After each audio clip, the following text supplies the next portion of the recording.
I haven't installed the lower two fans yet.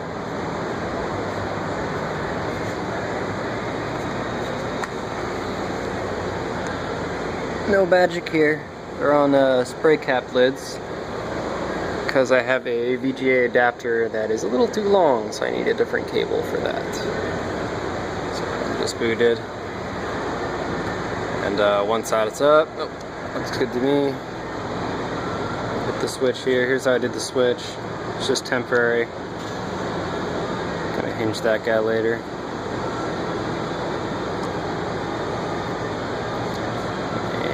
And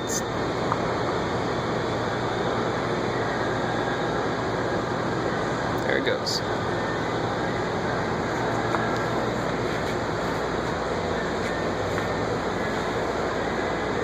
So when it shuts down, you'll see that little fan light turn off. And there it goes. Enjoy!